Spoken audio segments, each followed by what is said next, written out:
Hey, my fellow anglers and fishing fanatics, your mate from the digital waters is back with another exciting forecast. And oh boy, do we have some news for you for the 30th of January 2026, right here in beautiful New Zealand. Get ready because this day is shaping up to be quite special. We're talking about a sweet spot in the height of summer, with conditions aligning to make for some truly memorable catches. I'm going to share some insider tips based on the latest data that could just turn your ordinary fishing trip into an epic adventure. So, grab your coffee, sit back, and let's dive deep into what the water holds for us. First up, let's talk about those magnificent freshwater fighters, brown and rainbow trout. For our trout enthusiasts, January is prime summer season in New Zealand, and rivers are generally running low and clear. This means the fish will be more visible but also more wary, so a stealthy approach is key. You'll want to focus on the evening rise, which is at its peak this time of year, as the long, warm evenings bring out multiple hatches. Look for trout in the deeper pools, undercut banks, or near submerged structures where they can find cover and ambush prey. For tactics, dry fly fishing is absolutely going to shine. Think big dry flies like hopper patterns, cicada imitations, or smaller dries if the conditions demand a delicate presentation. A 4 or 5 weight fly rod will give you the finesse needed. My little trick? Don't be afraid to experiment with slightly larger dries early in the evening, then switch to smaller, more subtle patterns as the light fades. For those hitting the larger, less pressured backcountry streams, this clear, low water allows for fantastic sight fishing, so wear polarized sunglasses and approach carefully. Moving on to the salty blue, let's talk about the mighty snapper. These highly sought-after fish are definitely on the chew in summer. While some sources discuss tactics for snapper in winter, in late January, they are generally active across many coastal areas. Look for them around reef edges, rocky outcrops, and even in shallow foul ground between 2 and 12 meters deep, especially where there's good tidal movement. They're hunting crabs and shellfish, so a good burley trail is your best friend to draw them in. For tackle, stray lining with a pilchard or fresh mackerel strip is deadly.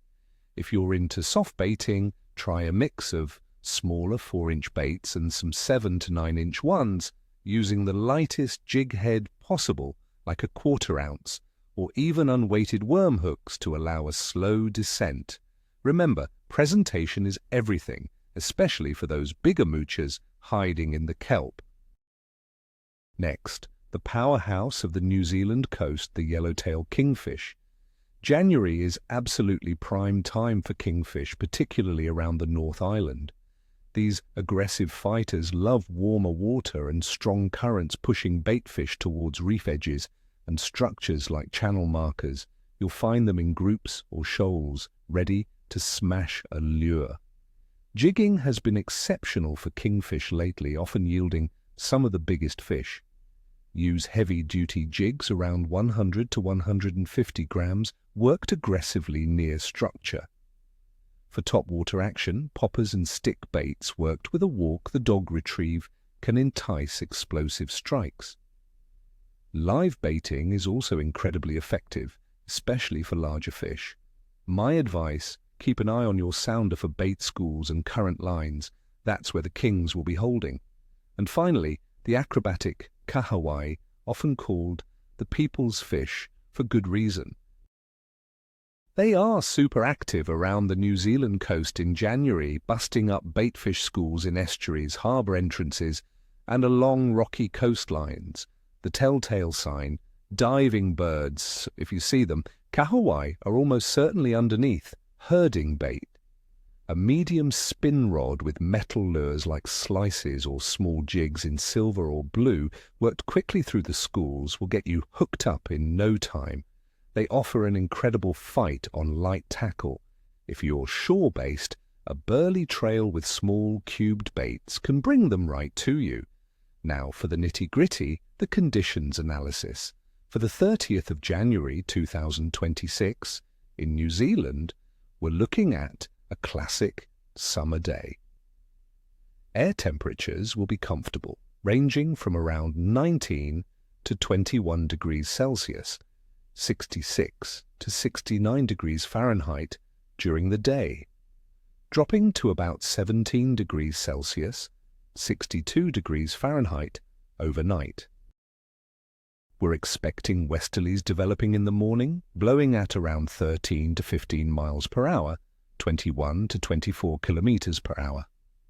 There's a chance of patchy rain with a probability of between 27 and 53%, but likely only trace amounts of precipitation.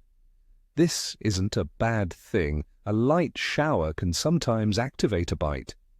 Atmospheric pressure should remain relatively stable, which is always a good sign for consistent fishing. Water temperatures across New Zealand are warm for this time of year. Coastal waters in the North Island, especially around places like Auckland, will be sitting comfortably between 20 and 22 degrees Celsius, 68 and 72 degrees Fahrenheit. Even in cooler southern regions like Christchurch, you're looking at 15 to 18 degrees Celsius, 59 to 64 degrees Fahrenheit. These warmer temperatures mean active fish metabolisms and a higher willingness to feed, especially in salt water.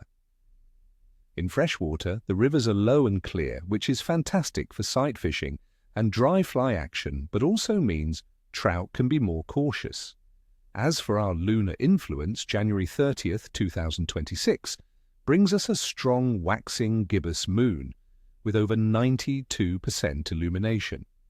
Many anglers believe this phase, where the moon is growing towards full, signals increased fish activity, particularly around the dawn and dusk periods, and often throughout the night for nocturnal feeders. The increasing light can stimulate baitfish movement, which in turn stirs up the predators. It's often associated with good tidal flows, which bring in more food and get the fish hunting. Overall, friends, considering the warm summer weather, favourable water temperatures, and a potent waxing gibbous moon, I'm calling the fishing potential for the 30th of January 2026 in New Zealand as good to excellent. The moderate westerly winds might create some chop, which can be great for breaking up the surface and making fish less spooky. The patchy rain could even add a little extra stimulus, washing in some terrestrial insects for the trout and stirring up the inshore feeding grounds for our saltwater species. So there you have it, legends. Get your gear ready, pack your sunblock, and maybe a light rain jacket just in case, and hit those waters. I wish you all tight lines and nippers to the limit. Don't forget to hit that like button if you found this forecast helpful, subscribe for more epic fishing predictions, and tell me in the comments below. What are you hoping to catch this week, and what's your go-to summer lure or bait in New Zealand? I love hearing your stories.